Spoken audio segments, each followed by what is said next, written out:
অগ্রহায়ণে সীতাভোগ আর নাজির শাইলের দেশ বরিশালে চলছে নবান্ন। 2 দিনের এই উৎসবের আয়োজন করেছে বরিশাল বিশ্ববিদ্যালয়ের সামাজিক সাংস্কৃতিক মঞ্চ পদাতিক।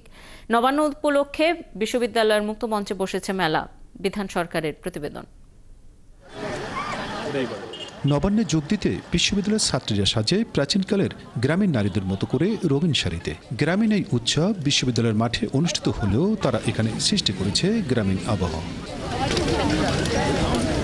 গ্রামের চিত্রটাকে ক্যাম্পাসের ভিতরে ফুটিয়ে তোলার একটা চেষ্টা করছি। যেহেতু নবান্ন, এটা আমরা চাচ্ছি যে সবাই যাতে একবারে নবান্ন লুকে আসি। বাঙালির যে সংস্কৃতিগুলো যেগুলো হারিয়ে গেছে সেগুলো নতুন রূপে আমরা উপস্থাপন করতেছি এই আয়োজনের মাধ্যমে। গ্রামীণ রীতি অনুসরণ করে এই মেলায় কেবল পিঠাপুলি নয়, হরেক রকম মিষ্টি নিয়ে এসেছে ময়রার দোকান, বসেছে মৃৎশিল্পের পণ্য এবং রেশমি চুরির দোকান। আমাদের বাঙালিয়ানা জিনিস, আমাদের বাঙালি মেয়েরা পছন্দ করে রেশমি চুরিটাই বেশি। আমি নিয়ে আসছি হচ্ছে আমার হাতে বানানো গহনা, দেন জুয়েলারি আইটেম, এই টাইপের। মাশরুমের চপ আছে, আর আমাদের আছে হচ্ছে ফুলকপির চপ আছে, এইগুলাই। পাস্তা আছে, নুডলস আছে। নকুলদানা আনছি, তারপরে খুরমা আনছি, এগুলোই বিক্রি করার জন্য এখানে আছে। এগুলো প্রচুর পরিমাণে চলে। মেলায় এসেছে নাগরদোলাও।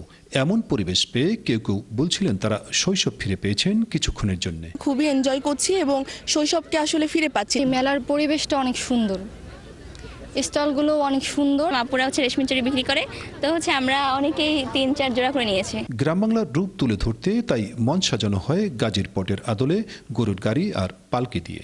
অনেক আগে মানুষ হচ্ছে ধান কাটা শেষ করে আসলে সন্ধ্যার পরে যে আসরের আয়োজন করতে, এই আসরের ঢঙে আমরা আরো নানা ধরনের আয়োজন রেখে আমাদের এই নবান্ন উৎসবের কার্যক্রম সম্পূর্ণ করার চেষ্টা করছি।